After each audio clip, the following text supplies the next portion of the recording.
Un buen saludo a los participantes de este seminario. Les doy la bienvenida en nombre de KPMG en Venezuela.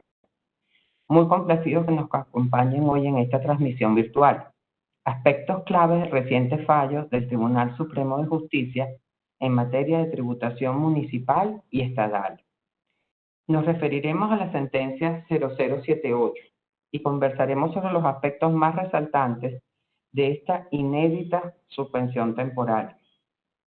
Para ello nos referiremos a la dispositiva, los antecedentes de la sentencia, interrogantes alrededor de las premisas de la decisión, la problemática de la potestad tributaria de los estados y municipios. Efectuaremos críticas desde el punto de vista constitucional, tributario y procesal a la sentencia. Y finalmente presentaremos unos escenarios que nos hemos planteado sobre el alcance e implicaciones con respecto a la tributación municipal durante la suspensión y ante las imprecisiones que ofrece la decisión. Antes de dar inicio al evento, me permito recordarles que es muy importante silenciar los micrófonos. Hoy en día, muy complacidos, tenemos casa llena, muchísimos participantes. Bien, ¿tú? Y por lo tanto, para el éxito de la reunión, mantener los micrófonos en silencio es fundamental. Recuerden que estará en silencio cuando el icono se presenta en color rojo. Al final de las presentaciones contaremos con un lapso para preguntas y respuestas. Sin embargo, en el transcurso de las intervenciones, ustedes las pueden ir formulando en el chat. El tiempo para preguntas y respuestas podrá ser extendido en tal caso de ser requerido y previamente notificado. Si tienen algún problema que requiera de asistencia técnica, recuerden que contamos con asistencia a través del usuario WebMeeting.be directamente. Yo soy Alessandra Montaña, soy la social líder de la práctica de impuestos ilegal de KPMG en Venezuela. Quienes nos acompañan hoy son Carla de Vivo, nuestra socia líder de servicios legales. Carla es abogado, especialista en derecho tributario y cuenta con más de 20 años de experiencia en la materia. También estará nuestro socio de impuestos, Alejandro Gómez. Alejandro es contador público, especialista en derecho financiero y cuenta con más de 17 años de experiencia en materia tributaria. Entonces, sin más, le dejo la palabra a Carla para comenzar nuestra presentación del día de hoy. Bueno, efectivamente todos conocemos y por eso creo que estamos participando en esta reunión, que la Sala Constitucional del Tribunal Supremo de Justicia, el 7 de julio de 2020, dictó una decisión, como bien la calificó Alessandra, inédita, en virtud de la cual suspendió por un lapso de 90 días la aplicación de cualquier instrumento normativo dictado por los consejos municipales y consejos legislativos de los estados que establezca algún tipo de tasa o contribución de naturaleza tributaria, así como cualquier decreto o acto administrativo de efectos generales dictados con la misma finalidad por los alcaldes y los gobernadores. Adicionalmente, ordena al Poder Ejecutivo que cree o que dirija una mesa técnica conjuntamente con gobernadores, alcaldes y el Distrito Metropolitano a fin de coordinar los parámetros dentro de los cuales los entes locales van a ejercer su potestad tributaria, en particular para armonizar lo referido a los tipos impositivos y alícuotas de los tributos. Es importante que estos términos que estamos en los que estamos haciendo énfasis los tengamos presentes para el desarrollo de nuestro análisis, ¿no? Bueno, lo primero entonces que nos vamos a referir es, en el desarrollo de este análisis que pretendemos hacer, es el proceso judicial en el que se dicta esta decisión, es decir, una demanda de nulidad interpuesta conjuntamente con un amparo cautelar contra la reforma de la ordenanza de creación de unidades de valores fiscales en el municipio de Chocado del Estado Miranda y la reforma de la ordenanza sobre convivencia ciudadana del mismo municipio, dictadas evidentemente por el Consejo Municipal de ese ente local. En ese proceso judicial, se admite la demanda de nulidad en 8 de agosto de 2019 y se acuerda una medida cautelar, y para aquel momento se suspenden los efectos jurídicos de estas ordenanzas de Chacao.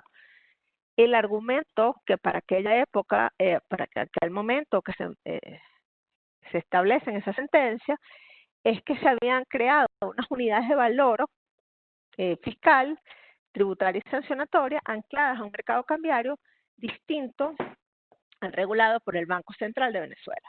Bueno, habíamos entonces habíamos hablado, si no escucharon, pues bueno, sobre el dispositivo de la sentencia. Habíamos comentado que era la suspensión de la potestad tributaria de los, o al menos parcialmente, de los municipios, que se había creado una mesa técnica en la que participaría el Poder Ejecutivo, conjuntamente con alcaldes y gobernadores y el Distrito Capital, a los fines de dictar unas normas de armonización. Esta decisión judicial, y decíamos que esto es muy importante, se dicta en un proceso judicial que tiene lugar con ocasión a una demanda de nulidad contra unas ordenanzas dictadas por el municipio de Chocao. En este proceso judicial, y justamente en el año pasado, en agosto de 2019, se admite esta demanda de nulidad, se acuerda un amparo cautelar y se suspenden los efectos jurídicos de estas ordenanzas del municipio de Chocao, en la que se establecían unas unidades tributarias y sancionatorias vinculadas a un mercado cambiario, que a juicio del Tribunal Supremo de Justicia era distinto al regulado por el Banco Central de Venezuela y no estaba contemplado en la Constitución.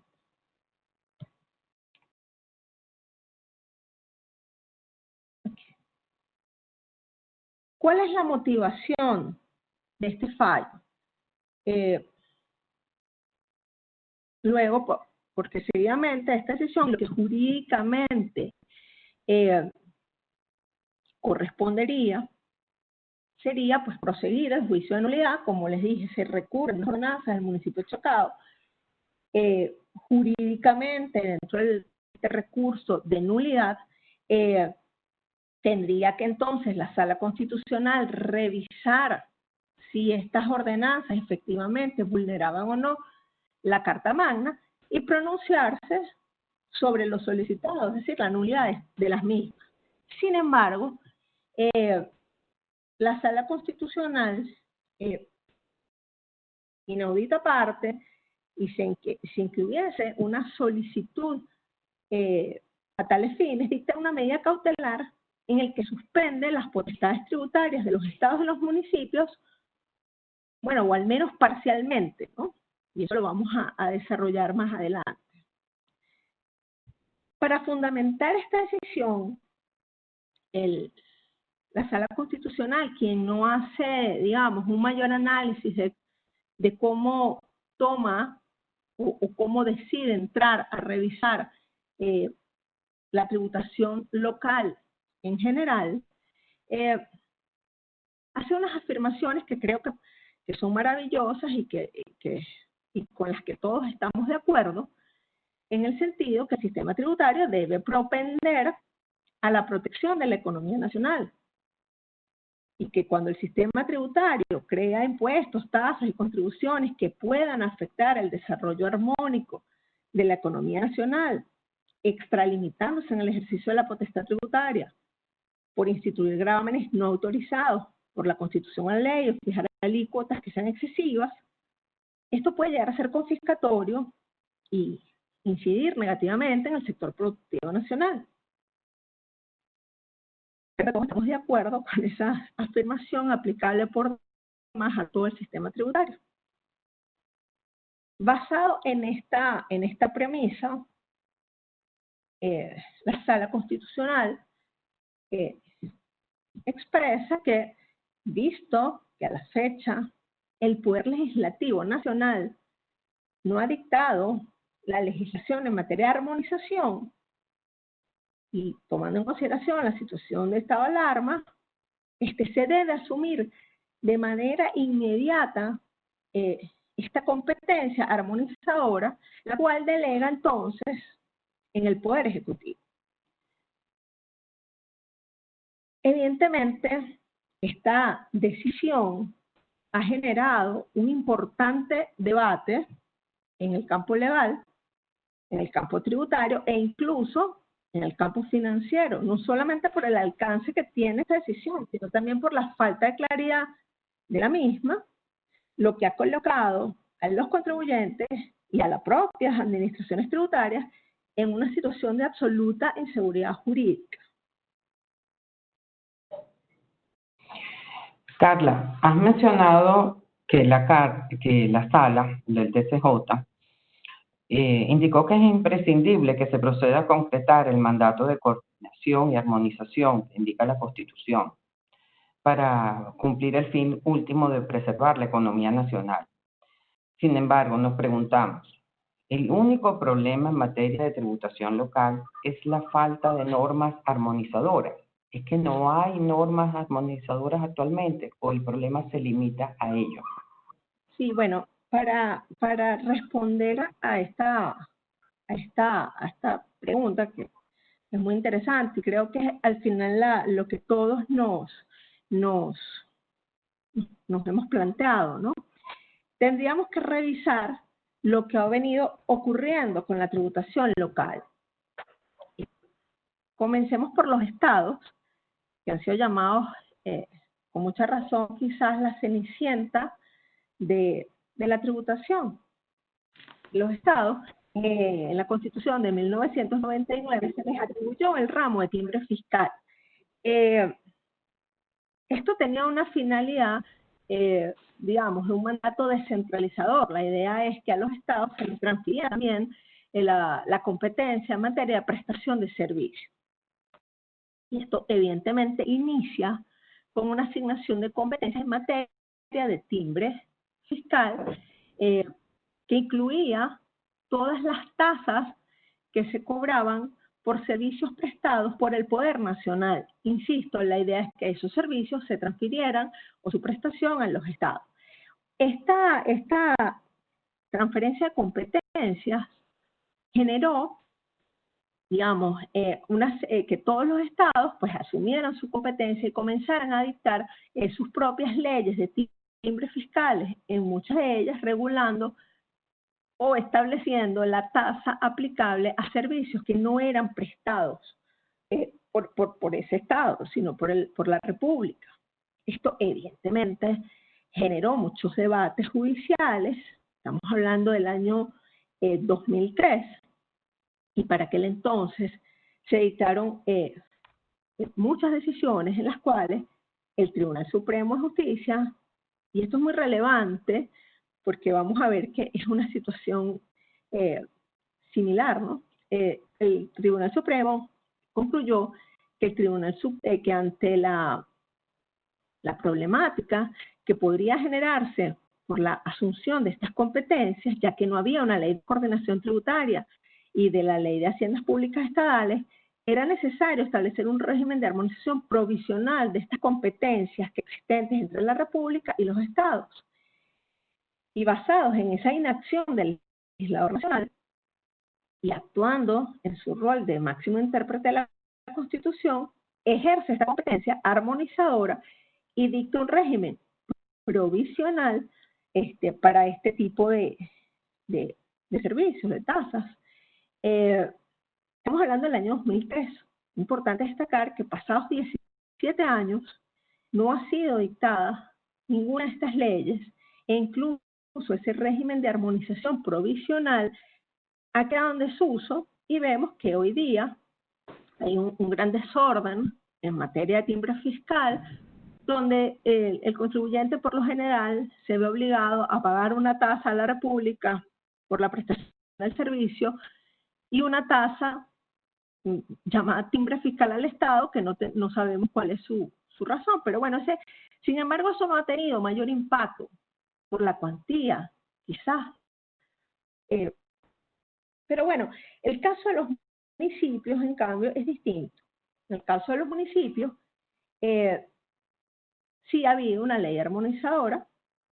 Recordemos que en el año 2005 se dicta la ley del poder público municipal, que si bien tiene sus debilidades, que han sido muy analizadas y muy debatidas por la doctrina, trató de recoger los criterios jurisprudenciales que resolvían las controversias generadas con el antes denominado impuesto de patente de industria y comercio. Vasta jurisprudencia analizó temas de múltiple imposición, de actividades comerciales e industriales, confusiones entre hecho y base imponible, falta de claridad en el concepto de establecimiento permanente, las discusiones profundas sobre actividades reguladas por el Poder Nacional y su gravabilidad o no por parte de los municipios. Es decir, sí, en materia municipal sí existe una ley armonizadora, al menos para definir principios y parámetros y establecer algunas limitaciones a ese poder tributario. Y evidentemente podrían dictarse otras leyes que establezcan quizás límites en las alícuotas, pero honestamente, ya respondiendo a la pregunta que planteabas, creo que el problema en materia municipal definitivamente no es únicamente una falta de armonización, que puede haberla y que sería necesario, sino además el desconocimiento por parte de los entes locales de las limitaciones directas e indirectas de las potestades tributarias, es decir, el desconocimiento de las potestades tributarias que le son asignadas constitucionalmente a los municipios y adicionalmente el irrespeto a principios en materia tributaria como capacidad contributiva, legalidad, etcétera, y que a los que podemos referirnos.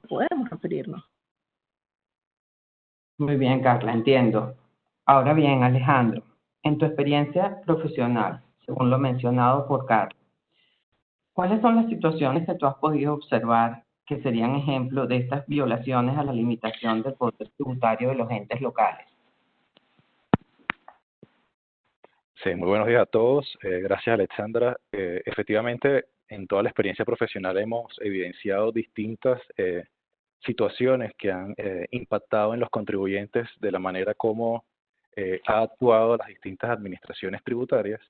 Como bien indicaba Carla, la Sala Constitucional en esa sentencia ha hecho referencia a la necesidad de resguardar principios constitucionales básicos, no confiscatoriedad, preservar la capacidad contributiva de los contribuyentes y principalmente una necesidad de coordinación y armonización, buscando que el sistema tributario, en este caso el municipal, pero como también comentaba muy bien Carla, en general debería siempre velar por el cumplimiento de la protección de la economía nacional. A diferencia del poder público nacional, el cual está dotado de amplios poderes tributarios y de otras fuentes de ingresos financieros, el poder público municipal ha sido constitucionalmente dotado por una lista limitada de ingresos, básicamente en función a todo lo que tiene que ver con lo que podría estar derivado del propio situado constitucional e ingresos tributarios, a los cuales ha tenido que echar mano en distintas oportunidades, principalmente a lo que conocemos como el impuesto sobre actividades económicas de industria, comercio, servicios y de índole similar. No es menos cierto que la crisis económica nacional de los últimos años, aunado a una discrecionalidad que ha caracterizado las asignaciones de los recursos por parte del Poder Público Municipal, nacional en este caso, disculpen, esencialmente ha llevado a los municipios a realizar distintas reformas legislativas en todos sus instrumentos normativos con el fin ya sea de aumentar la cuantía de los tributos ya existentes, crear tributos nuevos o incluso, y todos hemos sido víctimas de ellos, aumentar la velocidad de recaudación de estos tributos. Y con eso llegamos a la primera situación, y aquí, como dice por allí un meme muy famoso, acompáñenme a ver esta triste historia. Principalmente cuando comenzamos a ver toda la situación actual, tenemos que hacer referencia obligatoria a los cambios en los ejercicios económicos para declarar y pagar el impuesto, refiriéndonos principalmente al impuesto sobre actividades económicas, un impuesto que fue concebido para preservar un ejercicio económico anual, un periodo de imposición anual, ha sido prácticamente llevado a un periodo mensual en prácticamente todos los municipios del país. Inclusive algunos han atrevido a llevarlo de forma quincenal por allá en nuestros amigos del occidente del país. Adicionalmente, tampoco es menos cierto de que ha habido innumerables han sido los casos de reformas a los clasificadores de actividades en las distintas ordenanzas municipales donde se han incrementado las alícuotas inclusive en más del 1000%, lo que un ejemplo clásico y reciente, el sufrido en el municipio Sucre del estado de Aragua, donde una alícuota del 0,6% pasa al 6%, simplemente lo ven que es un 6% de los ingresos brutos y sin medir que este tributo en particular grava ingresos brutos, violentando inmediatamente la capacidad contributiva de los contribuyentes domiciliados en esas jurisdicciones. Estas medidas en general de fijación de aumentos de alícuotas de forma desproporcionada ha llevado a desincentivar la actividad comercial e industrial en esas jurisdicciones, obligando muchas oportunidades a tener que tomar medidas gerenciales de moverse entre municipios, cerrar operaciones ante los incrementos de costos y afectando de forma inmediata el desarrollo económico de esas entidades. Recuerdo un caso particular en un municipio del estado Miranda, donde le decía yo personalmente al fiscal que básicamente querían destruir a ese pueblo. O sea, cuando veíamos la forma en que fiscalizaban, la forma en que establecían los clasificadores de actividades, no había otra intención que desaparecer a esa jurisdicción desde el punto de vista económico y, por supuesto, aunado a todo lo que tiene que ver con lo que la ciudadanía requeriría de esos ingresos que se recaudan por la vía tributaria. Aunado también a todo lo que tiene que ver con las alícuotas, caemos también en el tema de los mínimos tributables. Cuando decimos los mínimos tributables están fijados en estos clasificadores de actividades, también en todas estas múltiples reformas, inclusive con el aumento o la forma de medir las unidades tributarias en las cuales se calculan estos mínimos tributables, han tenido importantes impactos en los contribuyentes. Adicionalmente, también es claro un caso clásico que sería el rechazo de la atribución del impuesto pagado en la sede de la industria, en los impuestos en las sedes donde se comercializan los bienes que se producen. Esto lleva inmediatamente también a una falta de armonización tributaria que incluso está contemplada en la propia Ley Orgánica del Poder Público Municipal. También algo que comenzó en los municipios petroleros, que era la designación de agentes de retención para los contribuyentes que realizaban algunas operaciones en esos municipios, se ha ido expandiendo peligrosamente en los 335 municipios del país, y casos recientes como inclusive el caso del municipio Libertador del Distrito Capital, donde se pide entonces que se retenga el impuesto en estas operaciones. Tampoco es un secreto el abuso en el cobro de precios y tasas por servicios públicos, inclusive la prelación del pago de estas tasas o de estos precios para poder continuar y cumplir con mis procesos de declaración tributaria. Los incrementos de sanciones y los procedimientos de fiscalización también es práctica común en todas estas reformas de las ordenanzas municipales, llevando incluso a sanciones mucho más gravosas que las establecidas en el propio Código Orgánico Tributario, ilícitos tributarios que te llevan a cierres de forma inmediata, cierres que en muchas oportunidades son difíciles de levantar, dado procedimientos poco claros en los propios instrumentos normativos. Esos procedimientos de fiscalización, sin duda, muchos de ellos han estado fuera de la ley y todos han merecido actuaciones de profesionales en la materia. Recientemente, y ya para ir finalizando todo lo que tiene que ver con esta situación, tenemos la reciente creaciones de unidades tributarias obligadas, ahí sí obligados los municipios a tener que resolver su problema de unidad tributaria al haber quedado excluidos en el año 2018 de la unidad tributaria nacional. Se han visto obligados entonces a utilizar distintas mediciones macroeconómicas para poder actualizar esas unidades y poder mantener una medida actualizada. Recordamos el emblemático caso del municipio Chacao, donde se estableció entonces la moneda extranjera como una medida o una unidad de medida, y es la que lleva entonces a este fallo como una motiva de este fallo. Y lo más común que se ha visto en todas estas unidades tributarias, ya sea para tipificar la tasa o el precio que se paga por el aseo o para los mínimos tributables para las sanciones, es el uso del petro, una moneda que todos, una moneda o un activo, como lo hemos definido en distintas oportunidades, que todos sabemos que puede tener una dudosa fluctuación en el mercado, y estamos actualizando entonces todos los mínimos tributables, las sanciones y todo lo que tiene que ver con los cálculos de tributos en función de esta unidad de medida. Por último, y no menos importante, la creación común de impuestos fuera de la competencia de los municipios, donde el caso más reciente y el caso que quizás estaba en pleno desarrollo cuando sale esta sentencia, que es la creación de una ordenanza especial en el municipio Vargas, donde se establece un impuesto sobre actividades económicas de intercambio comercial e internacional, donde el municipio Vargas ha creado este impuesto el pasado 19 de junio, un impuesto del 0,12% sobre el valor de las mercancías importadas y exportadas desde el puerto de La Guaira, y que sería pagado de forma inmediata cada vez que se procesaba una declaración única de aduanas. Esta situación quizás, y esto es una opinión muy personal, quizás es la que dispara esta sentencia. Sin embargo, no se nombra en la motiva, pero sí las alarmas que se encendieron con la creación de este impuesto, que iba a afectar todo lo que tenía que ver con el desarrollo económico internacional y todo el comercio internacional del país. Probablemente ha sido una de las causas secretas de la motivación de esta sentencia.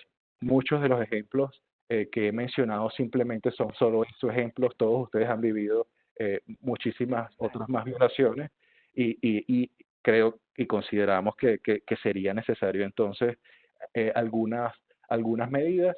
Haremos los juicios pertinentes sobre si estas fueron las correctas, pero en definitiva, Alexandra, esta es una situación grave por la cual están enfrentando todos los contribuyentes.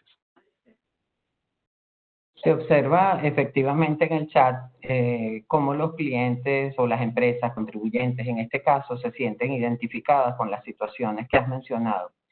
Incluso dan unos ejemplos que a lo mejor no conocíamos porque son municipios con los cuales no trabajamos de manera frecuente, pero que realmente asustan lo que está ocurriendo en ese sentido. Entonces yo me pregunto, Carla, estas circunstancias, estas situaciones, lo que ha sufrido el contribuyente, realmente no ameritaba alguna medida que le pusiese, llamémoslo así, un alto, un parar esos excesos que estaban cometiendo. Yo he comentado esto informalmente con algunos contribuyentes, y muchos sienten que ciertamente esta medida era necesaria. ¿Qué opinas tú como abogado? Sí, bueno, evidentemente la tributación en Venezuela, y quiero ser enfática en esto, en todos los niveles político-territoriales, no solamente en los municipios, ¿no? La República no queda exenta de una necesidad de revisión, ¿no? No solo en cuanto a la cantidad de tributos que existen y contribuciones que se les quita el carácter tributario, pero que al final pues tienen el mismo impacto de un tributo, las bases imponibles, las alícuotas, los procedimientos además cada vez más gravosos con respecto a los contribuyentes, las sanciones que muchas veces son más confiscatorias que los propios tributos. Sí, efectivamente, los municipios, y todos lo hemos vivido en cualquiera de los roles que ejerzamos, o como contribuyentes o como abogados. Uno puede salir muy espantado cuando pues acude a una administración tributaria municipal con los argumentos que se emplean. Sin embargo, no es mi criterio, y creo que de la gran parte, de la mayoría de la doctrina, que sea a través de una decisión judicial como esta, que se lograría el objetivo que se persigue. Evidentemente, la Sala Constitucional tiene amplias facultades cautelares, tiene un poder inquisitivo importante, pero esta facultad no puede de ningún modo suspender totalmente las potestades tributarias de los entes locales en un proceso en el cual no se está revisando la constitucionalidad de las ordenanzas o de las leyes estadales, o al menos en el que se haya analizado concienzudamente la situación, o que se dicte por lo menos una decisión en la que se analice detalladamente y suficientemente cómo llega el Tribunal Supremo a concluir que todos los estados y los municipios en la misma oportunidad o todos han incurrido en violaciones de principios constitucionales y han causado un efecto confiscatorio y perjudicial a la economía. Es decir, eso no lo vemos en el fallo. En el fallo vemos unas premisas que todos compartimos sobre una necesidad de respeto de la capacidad contributiva, de la no confiscatoriedad de la tributación, que por supuesto es maravillosa y aplica a todos los entes políticos territoriales, pero no estamos tampoco llegando a no hay un análisis de cómo yo llego a esa conclusión. Entonces vamos a hacer algunas críticas a la decisión, que es necesario hacerlas, para luego sí analizar todos los efectos y quizás también qué puede hacer el contribuyente. Bueno, desde el punto de vista constitucional, y así quizás hemos visto muchos expertos tributarios lo han analizado. Bueno, desde el punto de vista constitucional, los entes locales tienen una potestad tributaria atribuida por la propia Constitución. Esta potestad no puede ser limitada o anulada por el Poder Nacional, salvo, específicamente en el caso del Poder Judicial, que se demuestre que en el ejercicio de esta potestad se vulneró la Constitución. Y para ello tú requieres un análisis de cada instrumento normativo. Es decir, las potestades no pueden ser limitadas mediante decisiones judiciales con efectos erga omnes, es decir, para todo el mundo, suspendiendo la totalidad de la recaudación de los entes locales sin que se haya analizado la constitucionalidad de los instrumentos por los que regulan estas potestades. En segundo lugar, la potestad armonizadora corresponde constitucionalmente al Poder Legislativo. En el caso de los municipios también se establece la posibilidad de que se establezcan acuerdos entre el municipio y otras entidades territoriales para propiciar coordinación de la administración tributaria. Y en otras oportunidades, como mencioné, que ocurrió en el caso de los estados, en caso de una omisión legislativa que cabe destacar no existe en materia municipal, la Sala Constitucional asume esta competencia de forma provisional, pero en ningún caso al Poder Ejecutivo. Un punto adicional que debemos destacar acá, y sin ánimos de que entendemos todo lo que han venido haciendo los municipios y los cuestionamientos y críticas que podemos hacerles, pero también hay que tener claro que la tributación tiene como un fin último darles recursos a las entidades político-territoriales para la satisfacción de necesidades públicas. Si tú vas a suspender la potestad tributaria atribuida a estos entes locales, ha debido también la Sala pronunciarse sobre alguna forma de apoyar o de sustituir este ingreso que van a dejar de percibir los entes locales para el cumplimiento de sus fines. Desde el punto de vista procesal, y esto lo voy a dar pues simplemente a modo de comentario, porque es un tema más jurídico, más de análisis digamos, más detallado y de este punto específico, bueno, se ha criticado a la sentencia porque otorga algo distinto de lo que se pide. Jurídicamente esto se llama extraperlita. El juez dio algo totalmente distinto de lo que pidieron las partes. Recordemos que lo que se impugna son unas ordenanzas del municipio Chocado, y de repente se dicta una medida cautelar sobre toda la tributación local. Las decisiones deben ser congruentes y esta definitivamente no lo es. Adicionalmente, y quizás de los temas que genera más preocupación, es que las medidas cautelares se dictan en un proceso de manera provisional. Es decir, en este juicio no hay un pronunciamiento de fondo, o al menos, salvo que esta misma medida cautelar pueda ser considerada como tal.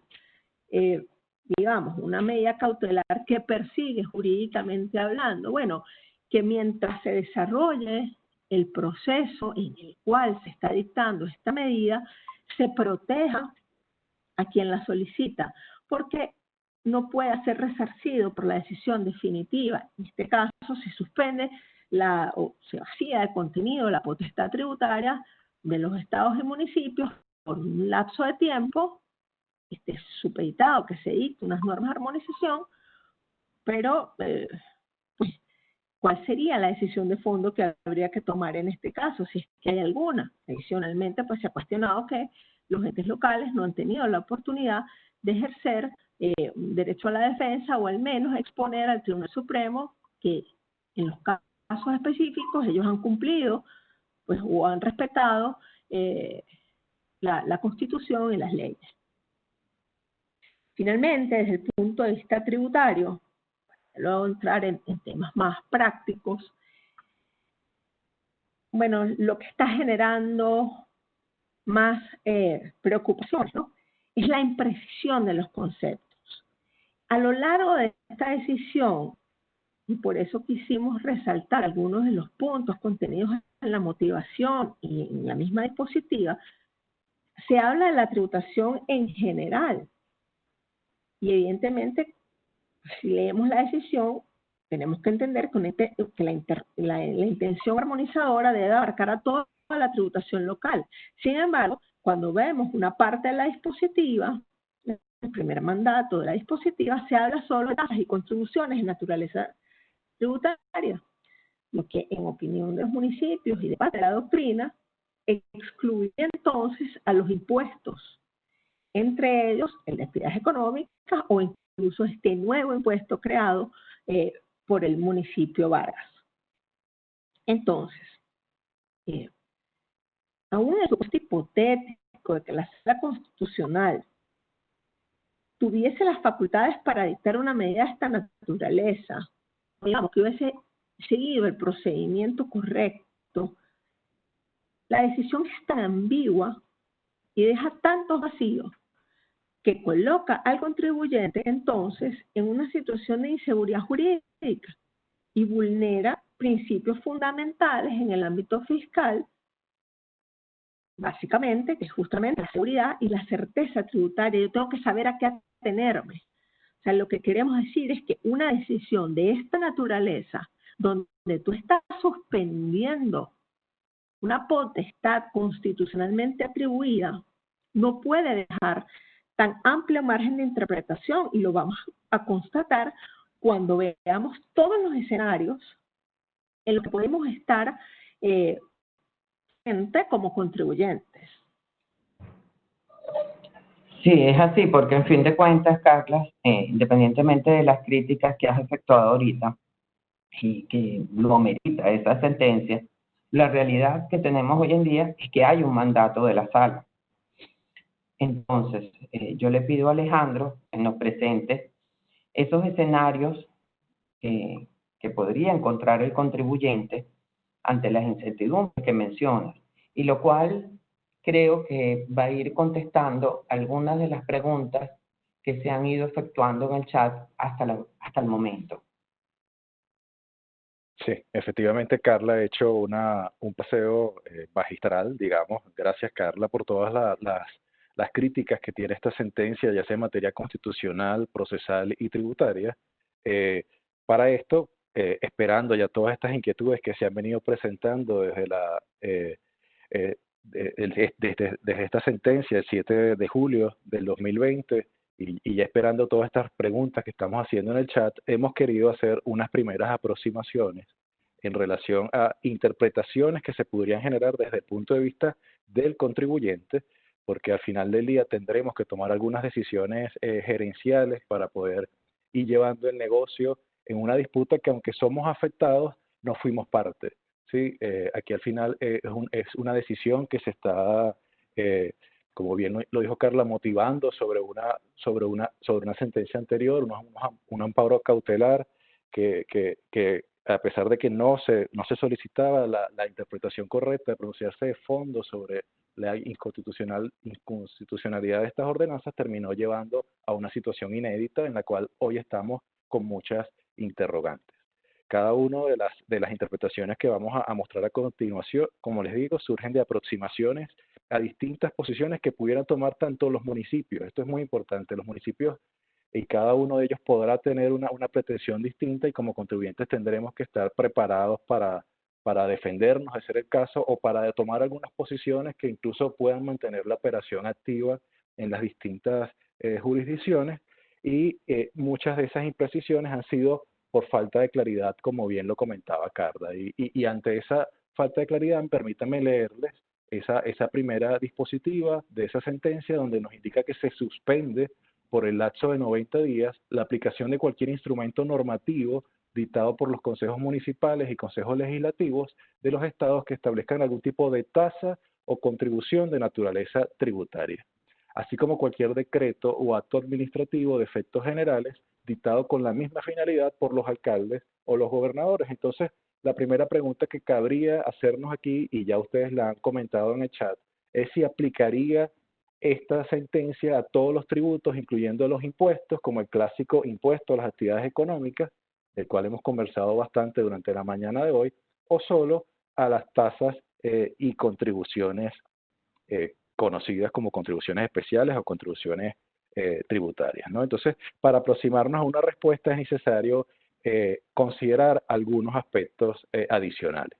Cuando nos referimos a la clasificación clásica de los tributos, lo hacemos considerando eso que aprendimos todos los que estudiamos los impuestos, ¿no? Los tributos se dividen en impuestos, tasas y contribuciones, por lo que referirse en principio la sentencia a tasas y contribuciones tributarias es una interpretación muy literal, pudiera dejar fuera de los efectos de esta suspensión a los instrumentos normativos que establecen los impuestos.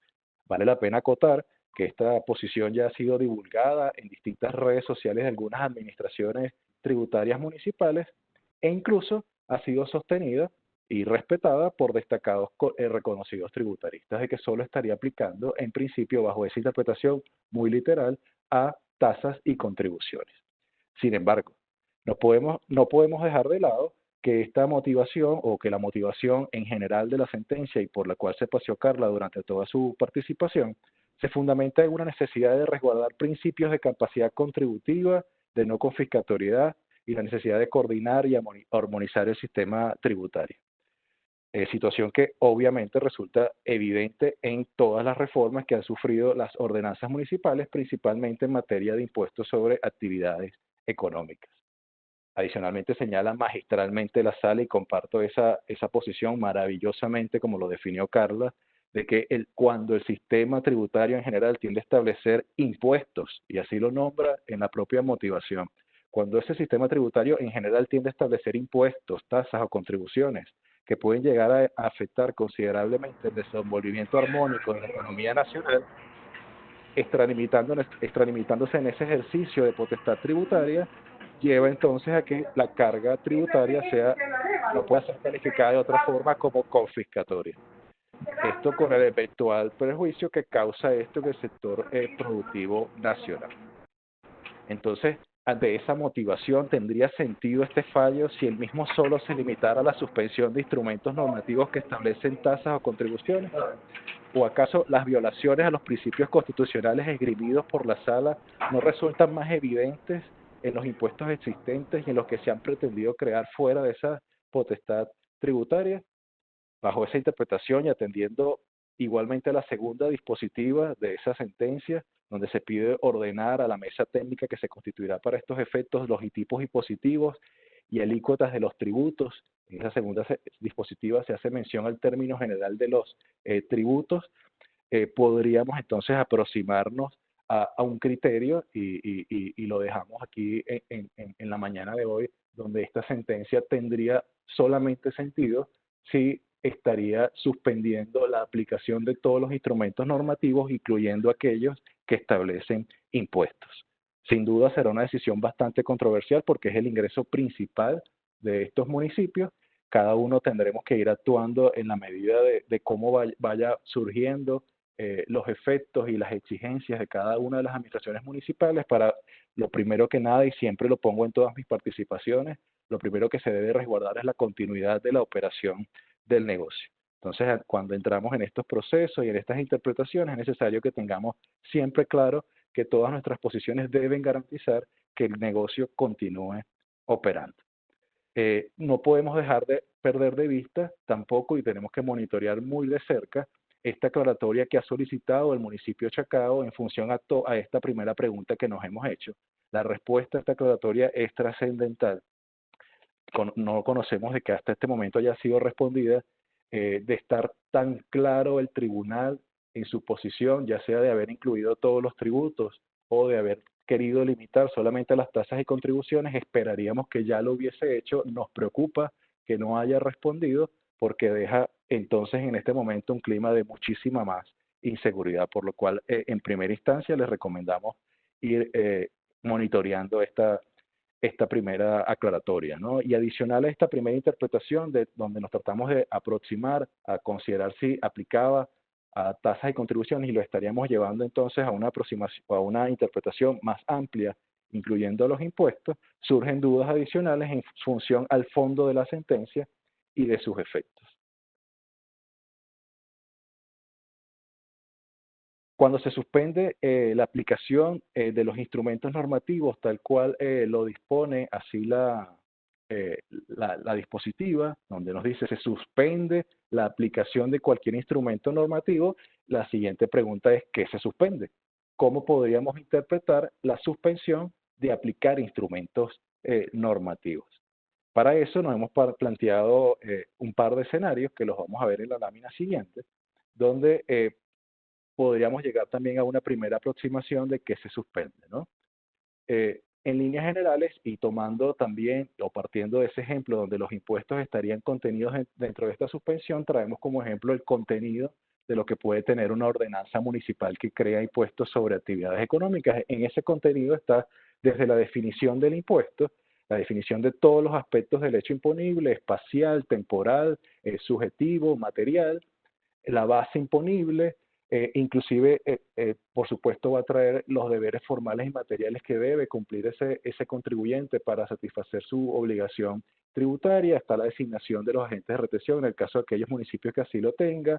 Muchas de ellas, o la mayoría de ellas, definen las potestades de fiscalización, definen las infracciones y sanciones, y por supuesto tendrá su clasificador de actividades. Entonces, el primer escenario que nos preguntamos o que nos llevamos a la mesa es que si esto suspendería entonces la aplicación del instrumento normativo en todo su contenido y aspecto, dejando al municipio sin potestades tributarias, sin potestades fiscalizadoras y sin ningún tipo de forma de aplicar estos instrumentos.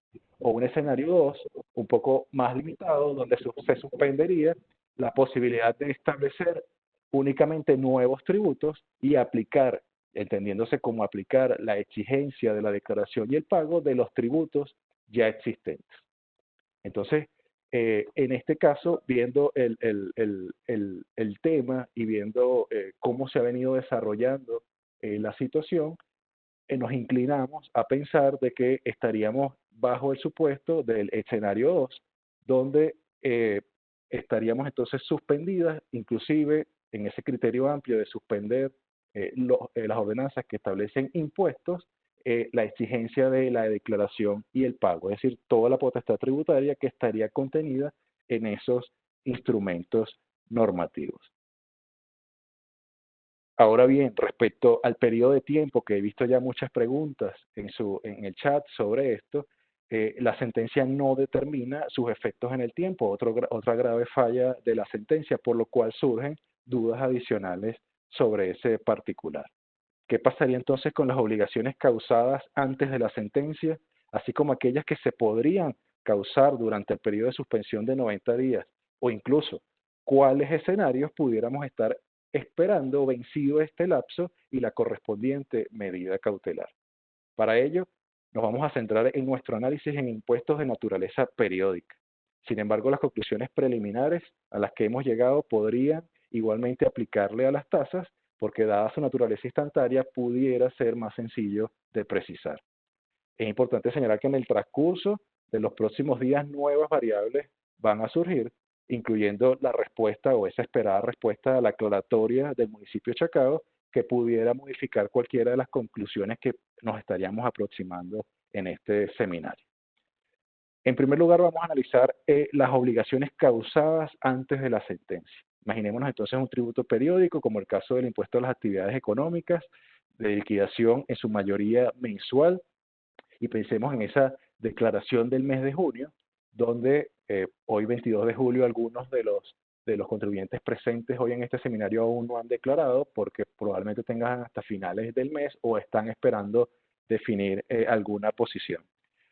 Sobre este particular, independientemente que la sentencia no procesó sus efectos en el tiempo, consideramos que los municipios podrían exigir su declaración y pago en los plazos establecidos en la ordenanza respectiva. Es decir, estaríamos partiendo de la tesis de que el tributo se causó antes de la sentencia en discusión.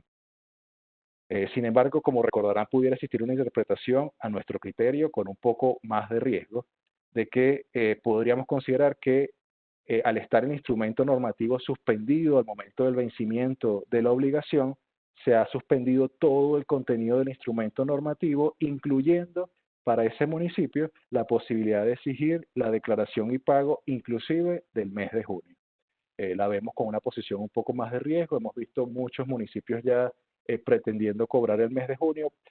Nos inclinamos a pensar de que ese periodo del mes de junio debe ser declarado y pagado, pero como ya hemos dicho durante toda la presentación, cada caso es particular y cada contribuyente tomará las decisiones que considere.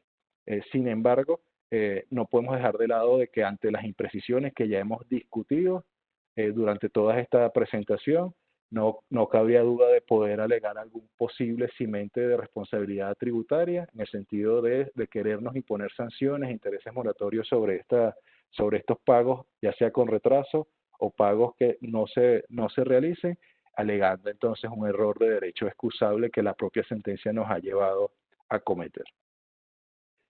En segundo lugar, tratemos entonces de pensar en un escenario un poco más complejo, para algunos casos más evidente, como el caso de las tasas, que es ya en el propio periodo de suspensión.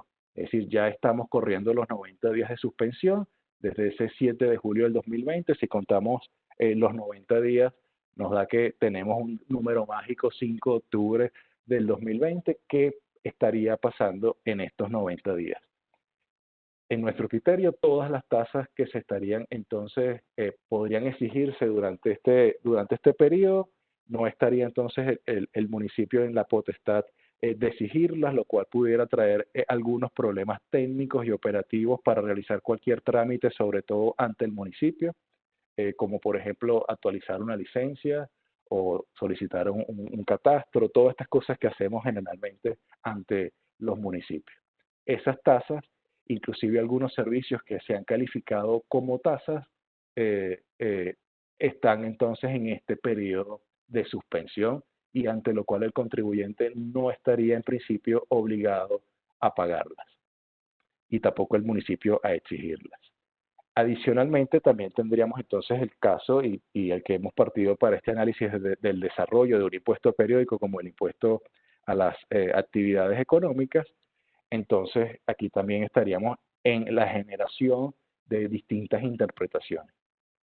Si partimos de un escenario un primer escenario donde al no haberse declarado la inconstitucionalidad del instrumento respectivo, es decir, esa sentencia no se pronuncia sobre el fondo, a pesar de que hace mención a las violaciones a los principios constitucionales de la tributación, el municipio no estaría en capacidad de exigirle a sus contribuyentes la declaración y pago hasta que se logren los acuerdos y se revisen las ordenanzas correspondientes en la mesa técnica que deberá instalarse para este propósito y que desconocemos en este momento si ya se ha instalado o no. Hasta a lo que hemos podido observar en redes sociales aún no ha avanzado este tema y preocupa porque ya hoy es 22 de julio. En este caso, pudiéramos decir, bueno, al no haberse suspendido el instrumento normativo en su totalidad, sino que hay una mera revisión de las ordenanzas en ese escenario, pudiéramos decir el impuesto se podría estar continuando causando, sin embargo, el contribuyente no estaría obligado a declararlo y pagarlo hasta tanto no se resuelva las conclusiones o se llegan a los acuerdos en esa mesa. Eso obligaría entonces al contribuyente inclusive a provisionar esos impuestos y esperar las decisiones los acuerdos que se lleguen en esa mesa. En segundo lugar, nos pudiéramos considerar un escenario donde la suspensión del instrumento aplica a una suspensión total de la potestad tributaria durante esos 90 días, no causándose de esa forma el impuesto, sino hasta tanto se logren los acuerdos. Es decir, en ese segundo escenario no se estaría causando el impuesto porque el instrumento normativo está suspendido y en ese escenario entonces no habría obligación de provisionar el impuesto, habría que esperar a las decisiones y acuerdos que se lleguen y evaluar los efectos en ese día correspondiente, ¿no? Dado los efectos de esas medidas cautelares o de las medidas cautelares en procesos similares, aunque este resulte inédito, pudiéramos tomar posición en el sentido de que este escenario, al ser una medida cautelar que suspende la ordenanza, pudiera entonces también estar suspendiendo esa potestad tributaria de exigir el pago de los impuestos que se pudieran estar causando durante estos 90 días. La adopción de uno u otro escenario dependerá de la situación particular de los contribuyentes. Bien lo hemos dicho, las implicaciones que esa posición debemos evitar que tengan los menos impactos posibles en el desenvolvimiento de los negocios. Y ya para finalizar y darle paso a Carla de que haga unas reflexiones finales y ustedes puedan completar las preguntas que bien quieran hacer, nos tenemos que parar en ese día tan difícil de imaginarnos qué pasará 90 días después. Si ya hoy es tan difícil poder precisar una conclusión, imaginémonos entonces lo difícil que es pensar qué va a pasar 90 días después y nos vamos a plantear estos primeros escenarios. En el primer caso, imaginémonos que ese 5 de octubre, y que probablemente nos vamos a estar escuchando otra vez y esperamos tenerlos otra vez todos acá, ¿qué pudiera estar pasando? Un primer escenario donde se logra un acuerdo para armonizar los tipos impositivos y alícuotas y se ordena la reforma de los instrumentos normativos. Ese quizás es el escenario que deberíamos esperar de acuerdo al mandato y dispositiva de esta sentencia. Sin embargo, comienzan las dudas. ¿Tendrán esos acuerdos efectos retroactivos? Esas reformas tributarias que se hagan en esas ordenanzas que violaron, porque en principio ellas estaban facultadas para cobrar, por ejemplo, los impuestos a las actividades económicas, pero se evidencia un uso abusivo de las alícuotas o de los mínimos tributables. Si se corrigen esos mínimos y alícuotas tributables, tendría efecto retroactivo y la administración pudiera exigir los impuestos causados durante el periodo de suspensión. Para darle respuesta a eso tendremos que esperar a las disposiciones, digamos, transitorias que pueda tener ese documento de acuerdos o los acuerdos que puedan hacerse públicos de esa mesa para poder llegar a alguna conclusión y poder definir si sería legal o no un efecto retroactivo en el tiempo de esa decisión.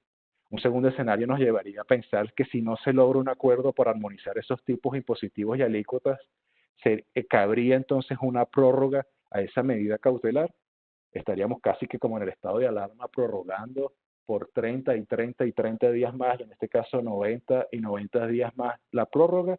Bueno, esto simplemente sería la destrucción del sistema de la descentralización y de los municipios, porque evidentemente estarían en un supuesto donde dejarían de percibir por muchísimo tiempo los ingresos tributarios. Es probable que se presente un escenario de este tipo, donde se prorrogue la medida cautelar, o incluso, al no haber pronunciamiento de esa mesa, por no avanzar en ningún acuerdo, podría entonces el TCJ asumir esa competencia armonizadora que debió haber sido, como bien lo explicó Carla, del Poder Legislativo, pero, y no es un secreto para nadie, las posiciones que se ha tomado últimamente o atribuciones que ha tomado últimamente ese TCJ, deberá entonces asumir esa competencia armonizadora y él mismo dictar las normas.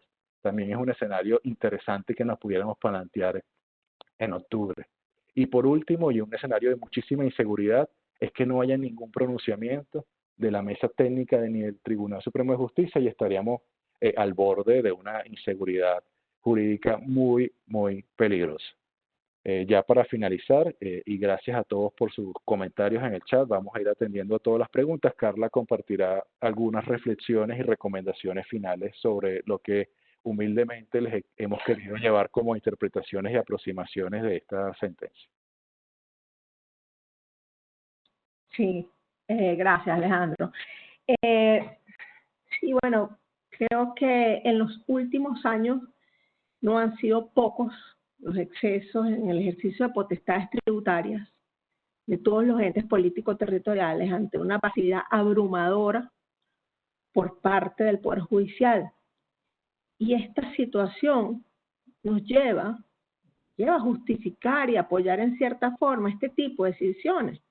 Pues es evidente que los contribuyentes están agobiados con una presión fiscal insostenible, presión que vale destacar no ha cesado ni siquiera a raíz de esta pandemia. Sin embargo, no podemos dejar de lado que si bien esta decisión puede representar un alivio económico, a la larga, y por todos estos escenarios que ha descrito Alejandro, puede resultar perjudicial, porque todas estas ambigüedades que presenta generan una gran inseguridad jurídica para todos los contribuyentes y para las propias administraciones tributarias. Presentamos unos escenarios que podrían tener lugar a posibles interpretaciones, unos escenarios más remotos que otros, pero lo que es grave es que ninguno es imposible, eso lo tenemos que tener claro, ¿no? Quizás lo que más se ha debatido en todas las reflexiones que hemos visto de otros profesionales, y en general ha sido si se entiende que están o no comprendidos los impuestos en esta suspensión. En nuestro criterio, y por supuesto, entendiendo que solo eso es un criterio, creemos que la sentencia es un todo, y aun cuando una parte de la dispositiva alude a tasas y contribuciones, tendemos a pensar que si la Sala Constitucional tomó una decisión de esa naturaleza, de suspender las potestades constitucionalmente atribuidas a los entes locales, es porque consideró y lo evaluó que efectivamente esa tributación en su conjunto vulnera principios constitucionales fundamentales y requiere ser armonizada. Y así se desprende la motiva e incluso de la segunda parte de la dispositiva, como bien lo señaló Alejandro. Entonces no tendría sentido excluir en una armonización, como dicen al final, de tipos impositivos y alícuotas a los impuestos. Sin embargo, pues esto no podemos afirmarlo a cortapisas porque no sabemos si al final del día eso es lo que va a resultar o lo que va a considerar el mismo Tribunal Supremo de Justicia. Pero además se plantean otras interrogantes, ¿no? Que quizás porque el impacto no pareciera ser tan directo o no ser tan grande, es el de las tasas, ¿no? Recuerdan que hablamos en un principio o comenté sobre el timbre fiscal y su transferencia a los estados. Bueno, hay muchos timbres fiscales que son por servicios prestados por el Poder Nacional.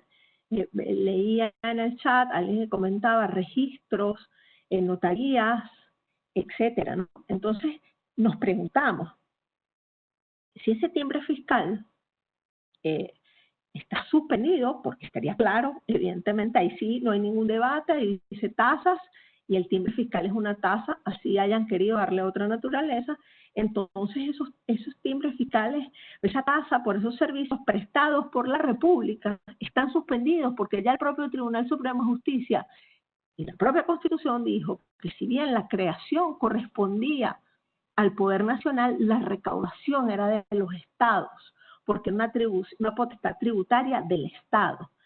Ahora, habrá que ver quién, cuando se vaya a hacer ese trámite, si el Poder Nacional, que además dejó de lado todas esas decisiones que las pueden realizar en el 2003, el Distrito Metropolitano de Caracas, etcétera,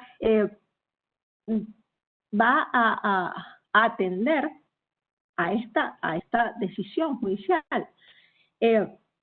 Otra de las interrogantes es la causación de los impuestos en el caso que consideremos que están incluidos durante esta suspensión, como el impuesto sobre actividades económicas, evidentemente, o este agregado de La Guaira, ¿no?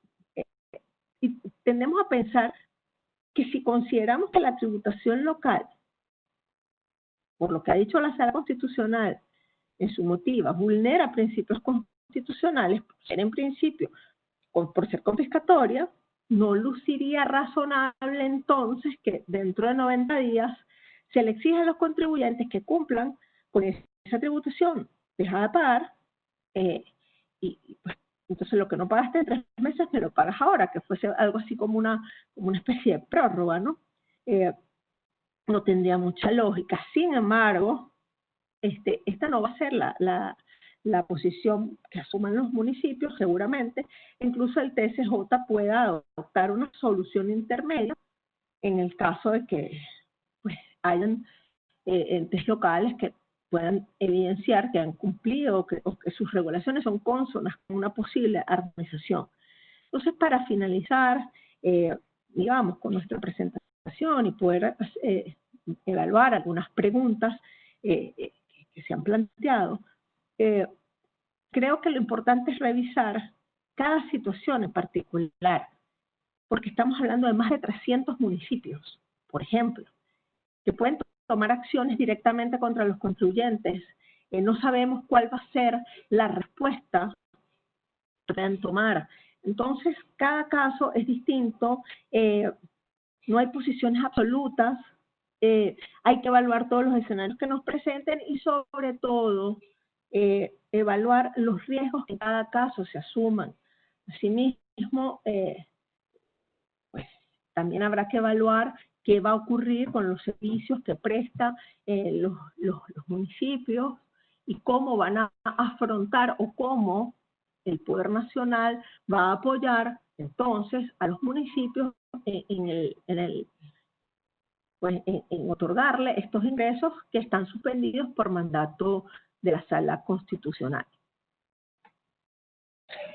Muchas gracias, Carla y Alejandro. Excelente presentación. Y lo que nos queda claro, después de todo lo que hemos visto, es que ninguna interpretación sobre la sentencia es imposible. Todas tienen una posibilidad de ocurrencia, ya que la sentencia se origina de unas acciones de nulidad sobre 2 ordenanzas, la de valores fiscales de Chacao y la de convivencia ciudadana, y de allí se transformó en esta decisión, como yo la denominé al inicio, inédita, y que no es precisa en su alcance ni en su aplicación temporal. En el medio de los municipios y del TCJ, en esta decisión, efectivamente está el contribuyente. Es el incidido, el afectado por esta incertidumbre. Evidentemente, como dijiste, Carla, hay un proceso, y también Alejandro lo mencionó, hay un proceso de toma de decisiones que corresponde a cada entidad. Muchos decían, recomiendan declarar, recomiendan no declarar, declarar, no pagar. Muchísimas intervenciones en el chat se presentaron en ese sentido. Creo que cada caso debe analizarse con la medición de sus consecuencias y sus riesgos. Hay elementos que Alejandro mencionó en algún momento también, que por ejemplo podría haber eximentes de responsabilidad tributaria. si la sentencia no es precisa, pueden generar dudas en el momento, o los ha generado, por eso estamos aquí, y por eso todos los foros que se dan sobre su correcta aplicación e interpretación. Esperemos pronto una aclaratoria y que el contribuyente, antes de que venza este mes, pueda tener más elementos para saber cómo proceder. Pero recuerden, esa frase es muy importante. Yo la reitero, la rescato de lo dicho. Ningún escenario es imposible. De las preguntas que yo fui revisando en el chat, muchas se dieron respuesta. Inclusive yo les decía, vamos a ir contestando. Alejandro abarcó muchísimas de ellas. Tal vez voy a tomar unas específicas que tienen que ver con el aseo urbano. Muchos preguntaron, sobre todo al inicio, sobre el aseo urbano, si queda suspendido. ¿Nos puede dar una respuesta? Sí. A ver, el aseo urbano se ha debatido en muchos casos si lo que se paga por aseo urbano constituye una tasa o un precio público, ¿no? Recordemos que la tasa, digamos, deriva del poder de imperio de los estados, mientras que el precio público no.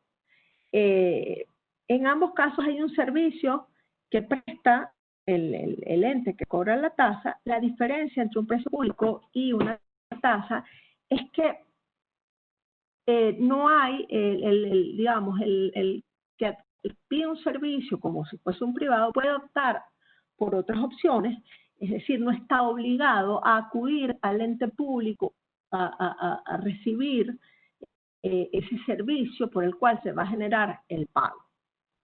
En el caso del aseo urbano, consideramos, y así lo ha calificado en muchos casos el Tribunal Supremo, que es una tasa.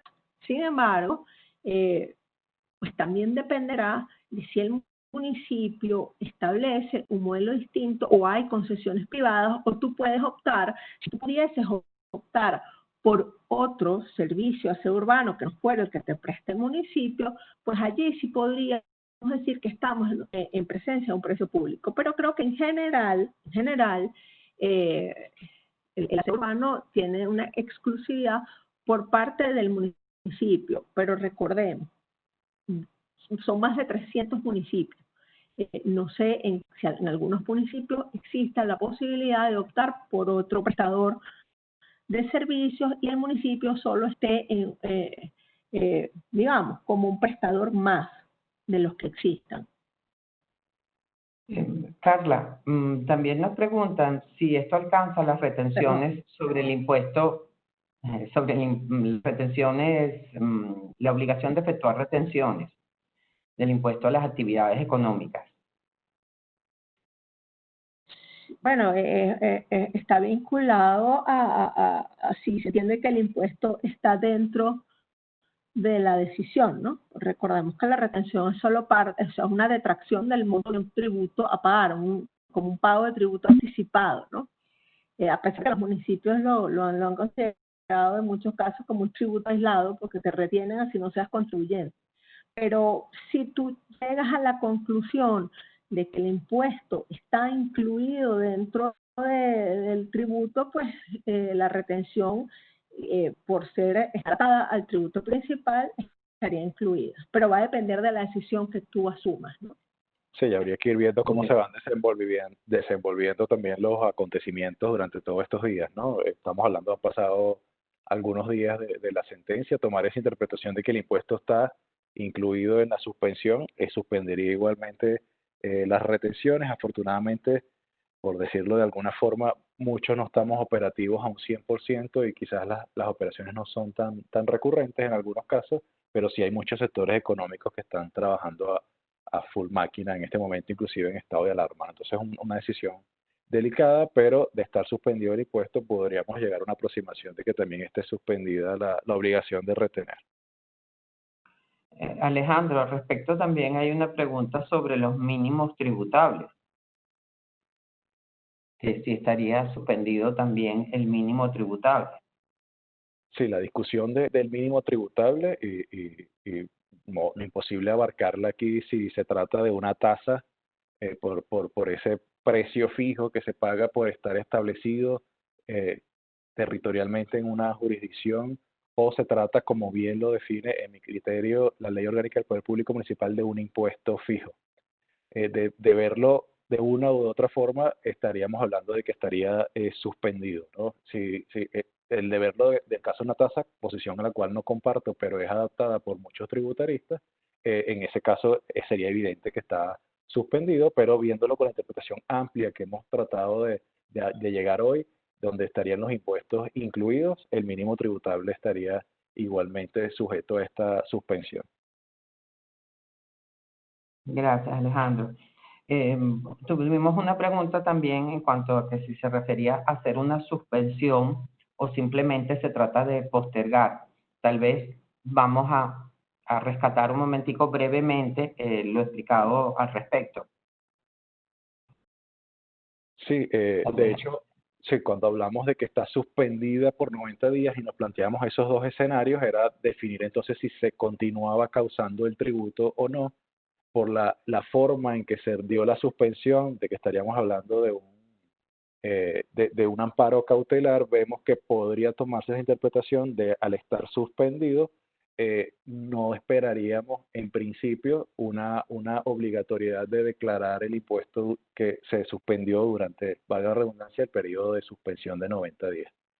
No estaríamos esperando que hay una prórroga en el pago, por decirlo de alguna forma, pero sin embargo habrá que esperar esa decisión que le comentaba, ese 5 de octubre, donde podamos tener clara una disposición que nos digan constitucional o no, pero será el mismo Tribunal Supremo de Justicia o la mesa técnica que se pronuncie de qué pasó con esos 90 días, y será necesario, y ojalá sí se incluya en esos acuerdos para que cómo se pueda actuar, ¿no? Aquí va a depender mucho de la presión que puedan ejercer los municipios en esa mesa, porque evidentemente estarían afectados en materia de ingresos tributarios, y pudiéramos esperar algún acuerdo de que en esa mesa se diga, bueno, está bien, yo puedo reformar la ordenanza, pero procura entonces tratar de recuperar lo no recaudado. Eso es una aproximación, una interpretación, pero para eso habría que esperar, tomar la posición de no declarar y pagar. En principio parecía la no causación del impuesto durante el periodo de suspensión. Muy bien. Sí, bueno, quisiera, sí. Alessandra, si me permite un segundo, que vi un comentario en el chat, porque, bueno, no nos detuvimos tanto en el tema estadal, pues bueno, porque no tiene mayor Las impacto. tasas Sin embargo, regionales. sí, alguien comentaba sobre el impuesto del 1 por 1000, sobre, no sé si específicamente habla de órdenes de pago o de entes públicos, o el de instrumentos crediticios, ¿no? Bancos. Estaban Aplica, se refiere a los bancos.